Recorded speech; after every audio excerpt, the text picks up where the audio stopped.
द्वारकावासिया नमो तुझ, द्वारकावासिया नमो तुझ, राऊळ माझे माय बाप, प्रेमाचा सागर स्वामी चक्रधर, नमो कृष्ण राया, नमो दत्तात्रया, नमो कृष्ण राया, नमो दत्तात्रया। वसुदेव सुतं देवं कंसचाणूरमर्दनं, देवकी परमानन्दं, कृष्णौ वन्दे जगद्गुरुं। वंशी विभूषितकरा नवनीरदाभात, पीताम्बराधरणबिम्ब फलाधरोष्टात्, पूर्णेन्दुसुन्दरमुखात्, दुर्वेन्दनेत्रात्,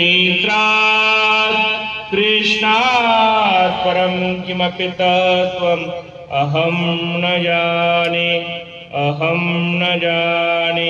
श्री गोपाल कृष्ण भगवान की जय, श्री दत्तात्रेय महाराज की जय, श्री चक्रपाणी महाराज की जय, श्री गोविंद प्रभु महाराज की जय, सर्वज्ञ श्री चक्रधर स्वामी की जय।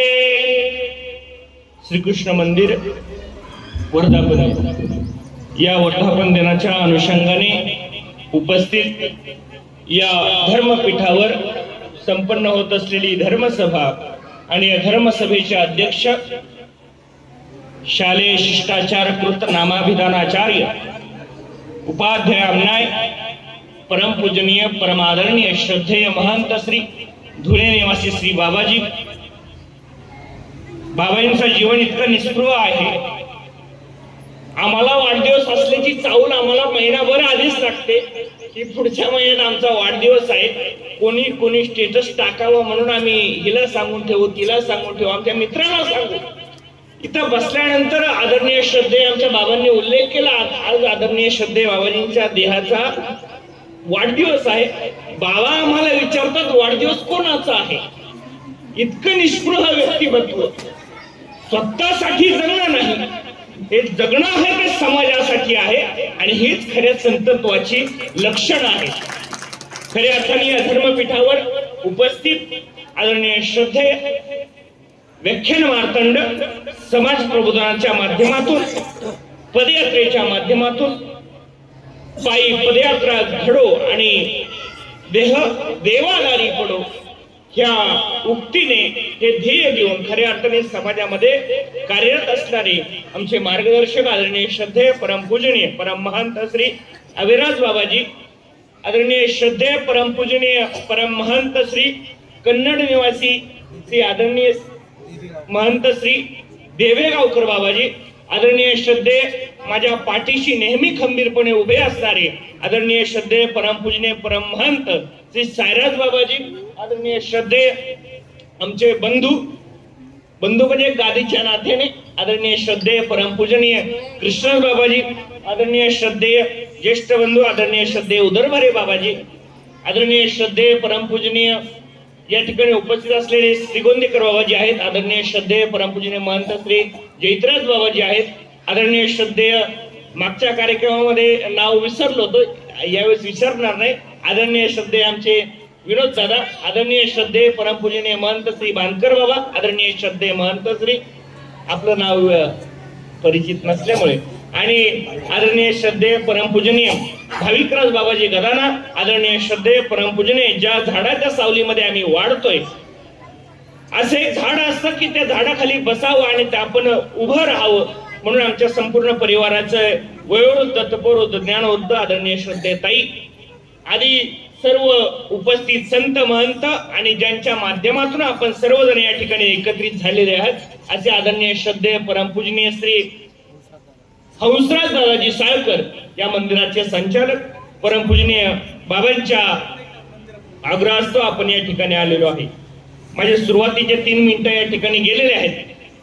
सर्व जणांचा नामोल्लेख करणं अशक्य आहे, परंतु आलेल्या सर्व संत महंत तपस्विनी माता भगिनींच्या चरणी साष्टांग प्रणिपात करून मी माझ्या छोट्याशा विवेचनाला या ठिकाणी प्रारंभ करतो. जास्त वेळ घेणार नाही, 1:45 वाजत आलेले आहेत. मलाही तुमची जाणीव आहे. त्यामुळे आज प्रामुख्याने आजचा दिवस प्रामुख्याने आम्हाला महत्वाचा आहे, कारण आज श्रीमद भगवद्गीता या ग्रंथाची जयंती आहे. जगामध्ये कोणत्याही ग्रंथाची जयंती साजरी होत नाही, जगामध्ये कोणत्याही पुस्तकाची जयंती साजरी होत नाही, जगामध्ये कोणत्याही लेखाची जयंती साजरी होत नाही, जगामध्ये कोणत्याही गद्याची आणि पद्याची जयंती साजरी होत नाही. होते ते फक्त आणि फक्त श्रीमद भगवद्गीतेची. कारण काय असावं? कारण काय असावं? गीता सांगितली कुठे? कुरुक्षेत्रावर युद्धाच्या मैदानामध्ये सांगितलेली गीता, भगवंतांनी अर्जुनाला सांगितलेली गीता आमच्यापर्यंत आली. व्यास महर्षींनी आमच्यापर्यंत येण्यासाठी हा खटाटोप केला आणि आमच्यापर्यंत ही श्रीमद भगवद्गीता आली. गीतेच्या आधी ज्यांनी गीता आमच्यापर्यंत आणली ते काय म्हणतात ते फक्त ऐकूया आणि पुढे जाऊया. श्रीमद भगवद्गीता हे संकलित करणारे व्यास महर्षी स्वामी श्री चक्रधर भगवंत म्हणतात, व्यासोच्चिष्टम जगत सर्वम. हे जगामधलं सगळं शास्त्र जे आहे ते व्यासाचं उच्चिष्ट आहे. आणि ते व्यास महर्षी गीतेबद्दल म्हणतात, मला निर्मोचनम पुंसाम जलस्नानम दिने दिने सुकृत गीतामसी स्नानम संसारे मलनाशनम. आम्ही अंगावरचा मळ नाहीसा करण्यासाठी दररोज स्नान करतो जलाने. दिवाळी आली तर आम्ही सुगंधित जल वापरतो. आम्ही दररोजच्या आंघोळीसाठी जलाने, फक्त जलावर आम्ही निर्भर राहत नाही. आम्ही अंगावरचा मळ काढण्यासाठी लाईफबॉय, संतूर, डेटॉल वगैरे वगैरे नाना प्रकारचे शॅम्पू वापरतो, नाना प्रकारचे साबण वापरतो. साबणावर आमचं भागत नाही, आमचं साबणावर चालत नाही. डोक्याला लावलं तर ते केस थोडेसे भुरकट होतात. आम्हाला शॅम्पू लागतो, आम्हाला चिक लागतो, क्लिनिक प्लस लागतो, आम्हाला डव लागतो, आम्हाला हेड अँड शोल्डर लागतो, आम्हाला एखादा कंडिशनर लागतं. एवढंही करून आम्ही थांबलो नाही. अहो, केसाचा शॅम्पू वेगळा, आम्हाला गालाचाही म्हणजे चेहऱ्याचंही प्रसाधन वेगळं आलं, चेहऱ्याचं प्रसाधन आलं. काय आलं? त्याला फेस वॉश म्हणतात. वेगवेगळ्या कंपनीचे फेस वॉश निघाले. कशासाठी? चेहरा धुण्यासाठी. अंग धुण्यासाठी तुम्ही साबण वापरला, केस धुण्यासाठी तुम्ही शॅम्पू वापरला, चेहरा धुण्यासाठी तुम्ही फेस वॉश वापरला. व्यास महर्षी हजारो वर्षापूर्वी लिहून ठेवतात, मला निर्मोचनम पुंसाम जलस्नानम दिने दिने. अरे, हा माणूस अंगावरचा मळ नाहीसा करण्यासाठी पाण्याने अंघोळ करणार आहे. परंतु एक गोष्ट लक्षात घ्या, व्यास महर्षी या महाराष्ट्राला नव्हे, या भारतवर्षाला नव्हे, तर संपूर्ण जगाला ओरडून सांगतात, जल निर्मोचनम पुंसाम जलस्नानम दिने दिने सुकृत गीतांबसी स्नानम संसारे मलनाशनम. व्यास महर्षी म्हणतात, पाण्याने अंघोळ केला तर अंगावरचा मळ जाईल. फक्त तुमच्या मनावरचा मळ घालवायचा असेल, तुमच्या संसारातला मळ घालवायचा असेल तर तुम्हाला काय करावं लागेल? सुकृत गीतांबसी स्नानम संसारे मलनाशनम. तुम्हाला सुकृत करणाऱ्या, जीवाचं भलं करणाऱ्या गीतेच्या श्लोकाच्या एका तरी शब्दाने, एका तरी श्लोकाने दररोज का होईना अंघोळ करायची. तुमचं जीवन उजळून निघल्याशिवाय राहणार नाही. हजारो वर्षापूर्वी कोण सांगते? व्यास महर्षी. एवढंच नाही तर संत परंपरा काय सांगते मला? गीता गीता गीता वाचे जे वदती नाही पुनरावृत्ती तया नरा. काय आहे असं गीतेमध्ये? गीतेचा मोह इतका उत्पन्न झाला की स्वामी श्री चक्रधर भगवंतांचा आता उत्तरेकडे जाण्याचा निश्चय झाला. आणि वेलापूरला आहेत स्वामी. आणि वेलापूरला स्वामी असताना भक्तजनांना सांगतात, भक्तजनांना म्हणतात, अरे तुम्हाला जर मी जाऊ वाटत नसेल ना तिकडे, तर महियाला बोलवा आणि गीतेचं या ठिकाणी पारायण करून घ्या. गीतेचा मोह त्या भगवंतालाही होता. आणि विशेषतः म्हणजे तुम्हा सर्व महान भवयांसाठी एक सर्वात महत्वाची गोष्ट आहे. या महाराष्ट्रामध्ये, या सात्विक भूमीमध्ये सर्वात प्रथम कृष्ण या मातीला कोणी सांगितलं असेल तर ते सर्वज्ञ श्री चक्रधर स्वामींनी.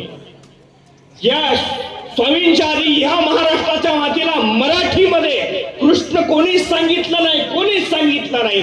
म्हणून 800 वर्षापूर्वीचा त्या ठिकाणी स्वामी श्री चक्र भगवंताचं चरित्र, या चरित्र रुद्धपूरला लिहिलं गेलं आणि त्या रुद्धपूर नावाच्या गावामध्ये लिहिलं गेलं चरित्र. त्या ठिकाणी महाराष्ट्र सरकारने मराठीचं पहिलं विद्यापीठ स्थापन केलं. कारण काय तर ती मराठीची, त्या मराठी भाषेची आद्य जननी आहे. त्या लीळा चरित्रामध्ये भगवान परमात्मा श्रीकृष्ण भगवंतांचं चरित्र या महाराष्ट्राच्या मातीला सांगतायत. दुसरी गोष्ट आहे, महाराष्ट्र महाराष्ट्र महाराष्ट्र कोणी नाव दिलं? कोणी नाव दिलं?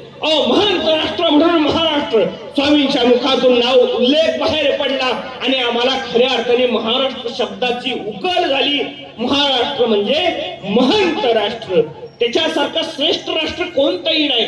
अशा महाराष्ट्रामध्ये जन्माला आलो, अशा पंथाच्या मार्गावर चालण्याचा आम्हाला योग आला, ज्या पंथामध्ये आम्हाला श्रीमद भगवद्गीता शिकवली जाते. महानुभाव संप्रदाय हा गीता उपासक संप्रदाय आहे, गीतेवर चालणारा संप्रदाय आहे. बाबांनी प्रास्ताविकामध्ये सांगितलं, इथं मोठा खड्डा होता 763 ट्रॅक्टर माती या खड्ड्यामध्ये बसली. गीतेचे श्लोक आहेत 700, गीतेचे श्लोक आहेत 700. आम्ही खड्ड्यामध्ये पडलेलो आहे. आम्ही खड्ड्यामध्ये पडलेलो. कोणत्या खड्ड्यामध्ये? संसाराच्या खड्ड्यामध्ये. आणि संसाराच्या खड्ड्यामध्ये मधून जर वरती यायचं असेल ना, आम्हाला 700 श्लोकांचा एक ट्रॅक्टर त्या मनामध्ये ओतावा लागेल, एका श्लोकाचा, तरच आम्ही या संसारामधून उद्धरून जाऊ, तरच उद्धरून जाऊ. मी जास्त चिंतन तुमच्या समोर मांडणार नाही. गीता हे अगाध शास्त्र आहे, परंतु गीतेचा एक अध्याय तुमच्या समोर मांडतो. एक अध्याय 12वा अध्यायामध्ये भगवान परमात्मा गीतेमध्ये आवडणाऱ्या भक्ताचं लक्षण सांगतात. जो परमात्मा अर्जुनाला सांगतोय की अर्जुना, मला जर कोण आवडत असेल तर त्याची यादी घे. तुम्हाला वाटतं ना, मी नेहमी एक विनोद सांगत असतो, आता तुम्हालाही सांगतो. देवाने आवडणाऱ्या भक्तांची यादी कुठे सांगितली? गीतेच्या 12व्या अध्यायात. कुठे सांगितली? गीतेच्या 12व्या अध्यायात. आता मला सांगा, तुम्ही इथं का बसलेले आहेत? देवाची आवड आहे म्हणून बसलेले आहेत का नाही? हो का नाही? देवाची आवड आहे ना ताई तुम्हाला? कोणाकोणाला देवाची आवड आहे? हात वर करा बरं, हात वर करा, हात वर करा. ज्याला हात आहे त्याने हात वर करा. तुम्हाला देवाची आवड आहे. संत महंतांना देवाची आवड आहे. तुम्हाला देवाची आवड आहे ना? हो, तुम्हालाही देवाची आवड आहे. आता संत महंतांना वाटतं देवाने आमच्या घरी यावं. संत महंतांना काय वाटतं? आई, देवाने आमच्या घरी यावं. तुम्हाला वाटतं का देवाने तुमच्या घरी यावं? कोणाला वाटतं? साधू संत आले तर 5, 50, 100, 500, 1000 ललिताला करून पूजा करू शकतो. देव आलो तर संपूर्ण कपाट खाली करून द्यावं लागेल. कोणाला वाटतं देव तुमच्या घरी यावं? वाटत नाही. कोणालाच वाटत नाही. आता माझ्या पुढच्या प्रश्नाचं उत्तर सगळा अनुभवपणाला लावून द्या. आम्हाला वाटतं आम्ही देवाच्या घरी जावं. कोणाला वाटतं देवाच्या घरी जावं? तुम्ही आत्ता म्हणता राव, तुमचं लग्न झालं, तुमच्या मुलाचं लग्न झालं, तुमच्या नातीचं लग्न झाल्यानंतर सगळे म्हणतील की आम्ही देवाच्या घरी जाऊ. तोपर्यंत नाही. जोपर्यंत संसारामध्ये आहे तेव्हा आम्हाला कळतं की त्या भोल्यावर चढल्यानंतर बहारो फूल वरसा ओ मेरा महबूब आया है, हे ऐकायला आम्हाला खूप छान वाटतं दादा. परंतु एकदा वयस्कर झालं तर आम्हाला त्यावेळेस देवाचं घर आठवतं. गीता आम्हाला शिकवते जगावं कसं, परधर्म आचरावा कसा, धर्म आचरावा कसा. जास्त चिंतन मी तुमच्या समोर मांडणार नाही. त्यानंतर माझ्यानंतर आदरणीय श्रद्धेय बाबाजींचं आपल्याला व्याख्यान ऐकायचंय. अगदी 5 मिनिटामध्ये मी माझ्या विषयाकडे वळतोय. विषय आहे तुमच्या जीवनामध्ये तुम्ही जर परमात्म्याचं चिंतन करत असाल, तुम्हाला जर वाटत असेल माझ्यासारखी भक्ती कोणी करत नाही, माझ्यासारखं सिरियल बघता स्मरण कोणी करत नाही, माझ्यासारखा देवधर्म कोणी करत नाही, माझ्यासारखी पंगत कोणी करत नाही, माझ्यासारखा दंडवत कोणी करत नाही, माझ्यासारखी तपसाधना कोणी करत नाही, तर त्या प्रत्येक माऊलीला आणि त्या प्रत्येक बांधवाला श्रीमद भगवद्गीतेचा 12वा अध्याय हा तुमच्या समोर असणारं मोठं ध्येय आहे. भगवान परमात्मा देवाला आवडणारा भक्त सांगतोय. पहिलं लक्षण देवाला आवडणाऱ्या भक्ताची. वाटतं ना आपण देवाला आवडावं. आम्हाला संसारात वाटतं हा मला आवडावा, ही मला आवडावी. आमच्या प्रपंचात आम्हाला वाटतं की सगळ्यांनी मी सगळ्यांना आवडलं पाहिजे, मला सगळे आवडले पाहिजे. आम्हाला वाटतं देवाला आवडणारे याचं चिंतन आम्ही कधी केले का? भगवान परमात्मा सांगते पहिलं लक्षण अद्वेष्टा सर्वभूतानां, सर्व भूतमात्रांचा जो द्वेष करत नाही तो देवाला आवडतो. त्या यादीत आम्ही बसतो का हे पहा. अद्वेष्टा सर्वभूतानां मैत्रः करुण एवच निर्ममो निरहंकार, जो निरहंकारी आहे तो देवाला आवडतो. चला तोही श्लोक जाऊ द्या, पुढे चला. ते अवघड आहे थोडस. अद्वेष्ट होणं, रागराग न करणं, अहंकार करणं हे अवघड आहे. पुढचा पल्ला भगवान परमात्मा गीतेच्या पुढच्या श्लोकामध्ये सांगतात संतुष्ट सत्तम योगी यतात्मा दृढ निश्चय मय्यर्पित मनोबुद्धी यो मद भक्त सवे प्रिय. आता मला सांगा, संतुष्ट असणारा भक्त देवाला आवडतो. तुम्ही संतुष्ट आहेत का? आहेत ना? संतुष्ट आहेत ना? दुसऱ्या महिन्याला लगेच म्हणता अहो 3 महिने झाले एकच साडी अंगावर आहे, आता घ्या जरा दुसरी. संतुष्ट कुठे आम्ही संतुष्ट आहे का? आम्हाला 1500 आले तर आम्ही संतुष्ट नाही, आम्हाला 2100ची अपेक्षा आहे. आम्हाला 2100ची अपेक्षा आहे. संतुष्ट आहे का आई?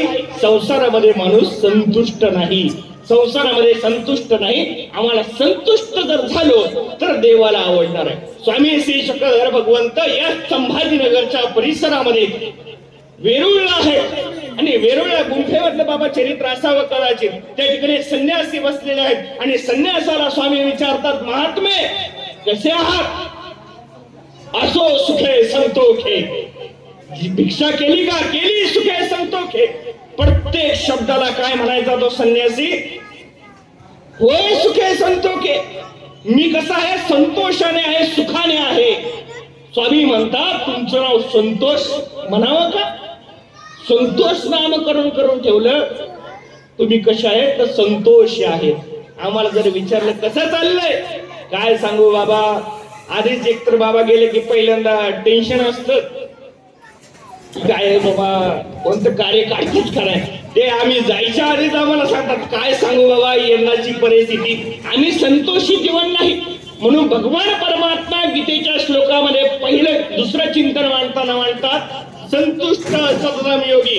खऱ्या अर्थाने त्याच्यामध्ये डीप मध्ये जर गेलं तर हे प्रेमी या भक्ताचं लक्षण आहे. परंतु हे वरवड आहे तुमच्यासाठी की खऱ्या अर्थाने जो संतोष आहे तो देवाला आवडतो. मय्यर्पित मनोबुद्धीर, जो परमेश्वराला मन, जो परमेश्वराला बुद्धी अर्पण करतो ना तो देवाला आवडतो. आम्ही मन देवाला अर्पण केलंय का? मन देवाला अर्पण केलंय का? अजिबात नाही. आमचं मन कुठं आहे? संसाराकडे आहे. मन वढाय वढाय उभ्या पिकातलं ढोर, किती हाकलू हाकलू फिर येते पिकावर. आमचं मन कुठं आहे? प्रपंचात आहे. ते मन आम्हाला देवाच्या चरणावर स्थिर करायला कोण शिकवतंय? श्रीमद भगवद्गीता. आम्हाला जी बुद्धी देवाच्या चरणावर अर्पण करायला शिकवते कोण? तर श्रीमद भगवद्गीता. आणि मन आणि बुद्धी जर देवाच्या चरणावर तुम्ही अर्पण करत असाल ना तर तो भक्त मला सगळ्यात प्रिय आहे. अशी बरीचशी यादी दिलेली आहे. सगळी यादी तुमच्या समोर आता एवढ्या अल्पशा क्षणामध्ये मला मांडणं अशक्य आहे. परंतु गीता हा मोठा सागर आहे. त्या सागरामध्ये आम्हाला जर डुबकी घ्यायची असेल तर त्या ठिकाणी आम्हाला संत महंतांच्या सहवासात राहावं लागेल. श्रीमद भगवद्गीतेचा एक एक शब्द तुम्हाला जाणून घ्यावा लागेल. आता अगदी सोपं आणि साधं उदाहरण, एक शेवटचं मी त्या ठिकाणी मंतव्य मांडतो. देव कुठे राहतो? देव कुठे राहतो? तुम्हाला माहिती का? 15वा अध्याय कोणाकोणाचा पाठ आहे? कोणी कोणी वाचलेला आहे? कोणी कोणी वाचलेला आहे? हात वर करा बरं. वा वा, अगदी शास्त्र जाणकार मंडळी. देव कुठे राहतो? देव कुठे राहतो? देवाचं स्थान कसं आहे सांगू शकाल कोणी? श्रीमद भगवद्गीतेचा 15वा अध्याय आम्हाला देवाचं स्थान सांगतोय. आम्ही देवाची भक्ती का करावी त्याचं सर्वश्रेष्ठ उदाहरण म्हणजे 15वा अध्याय. आम्ही देवाकडे का जावं?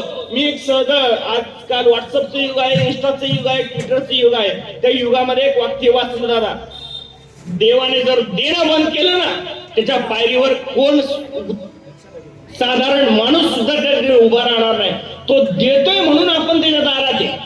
त्याने देणं बंद करू द्या, आम्ही त्याच्या दाराकडे ढुंकूनही पाहणार नाही. आम्ही तो शिकण्यासाठी आम्हाला इथपर्यंत यावं लागतंय ना, आम्हाला यावं लागतंय ना. त्या गीतेमध्ये भगवान परमात्मा आपलं स्थान सांगतोय. नतद्भास येते सूर्य, न शशांको न पावकः यद गत्वा न निवर्तन्ते तद्धाम परमं मम न तद्वा सयते सूर्य, जो सूर्य मला प्रकाशित करू शकत नाही. न शशांको न पावकः, शशांक म्हणजे चंद्र, चंद्र मला प्रकाशित करू शकत नाही, मला अग्नी प्रकाशित करू शकत नाही. न तद्भासे ते सूर्य न शशांको न पावक यद गत्वा न निवर्तन्ते तद्धाम परमं मम. ज्या ठिकाणी गेल्यानंतर हा जीवात्मा पुनश्च माघारी येत नाही ना, ते स्थान माझं आहे. म्हणून आम्ही मंदिरात कशासाठी येतो? देवा तुझी मोक्ष मिळावा, तुझी मुक्ती मिळावी. कोणती मुक्ती मिळावी? एका भागामध्ये बहुतेक मराठवाड्यामध्ये का बुंदीला मुक्ती म्हणतात, ती कुठं म्हणतात? मराठवाड्यातच म्हणतात ना, बुंदीला मुक्ती म्हणतात. ती मुक्ती पाहिजे का आम्हाला? नाही. मुक्ती कोणती? पुनरपि जननम पुनरपि मरणम पुनरपि जनने जठरे शयनम भज गोविंदम गोविंदम भज मूढमते. ही मुक्ती जर आम्हाला मिळायची असेल तर आम्हाला या संत सज्जनांच्या सहवासात जावं लागेल. म्हणून ज्या प्रतिष्ठेच्या माध्यमातून या कुळामध्ये येण्याचा योग आला, त्या कुळामधले कवी त्या ठिकाणी वर्णन करतात. तुझ्या साधनाचे घडो मज सेवा, मला काहीच नको, मला फक्त तुझ्या साधनाची सेवा घडू आहे. कारण मला त्यांच्याकडून गीता जाणून घ्यायची आहे, गीता जाणून घ्यायची. त्यांच्या सोबत उभे राहिले ना तर गीता आहे. कोणाच्या संघात आहोत ह्याच्यावर सगळ्यात महत्वाचं आहे कोणाच्या सोबत आपण राहतोय. एका शेतकऱ्याने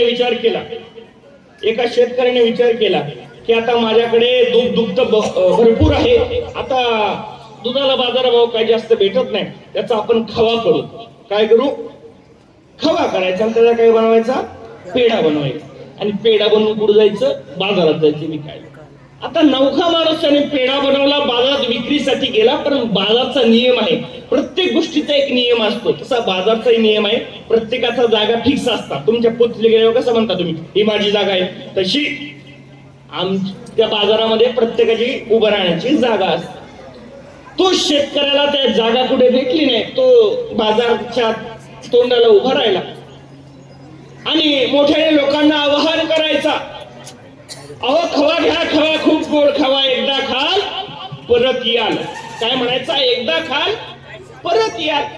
त्याच्या शेजारी पूर्वीच्या काळी आम्ही लहान असायचो, उंदीर मारणारा औषध विक्रेता एका बांबूच्या काठीला आडव्या काठ्या बांधायचा आणि त्याच्यावर त्या पुढ्याला टकलेल्या असायच्या. तो येऊन त्याच्या शेजारी उभा राहिला. मी का सांगतोय? तुझ्या साधनाची घडो मज सेवा. आम्हाला तुमच्या सहवास आम्हाला लाभला पाहिजे, तरच आम्हाला गीता कळू शकते. तो मनुष्य उभा राहिला, खवा घ्या, खवा खूप गोड खवा, एकदा खाल पुन्हा याल परत याल. ऍडव्हर्टाईजचा जमाना आहे, कळालं त्यांना. त्यांनी आवाहन करायला सुरुवात केलं. त्याच वेळेस त्या विक्रेता, तो उंदीर मारणारा विक्रेता येऊन त्यांच्या समोर उभा राहिला. हे म्हणायचे, खवा घ्या, खवा खूप गोड खवा, एकदा खाल परत या. तो उंदीर विक्रेता म्हणायचा, अहो खाल्लं की मरतय. नाही कळालं, जेवण झाल्यावर कळेल. हा म्हणायचा खूप गोड खावा, एकदा खाल पुन्हा याल. तो म्हणायचा खाल्लं की. प्रत्येकजण प्रत्येकाचा गुणधर्म सांगत होता, प्रत्येक जण प्रत्येकाच्या वस्तूचा गुणधर्म सांगत होता. दोघांचंही बरोबर होतं, पण उभा राहण्याची जागा चुकली होती. तुमची उभा राहण्याची जागा चुकली, तुम्हाला गीता कळणार नाही. तुम्हाला उभा राहण्याची जागा चुकली तर तुम्हाला महानुभाव कळणार नाही. तुम्हाला उभा राहण्याचा जागा चुकली तर तुम्हाला आमचा परमार्ग कळणार नाही, परमार्ग कळणार नाही. पुस्तकातून आम्ही शिकताना आम्हाला झोप येते. एक सहज वाक्य वाचलं, पुस्तकातून शिकताना झोप येते,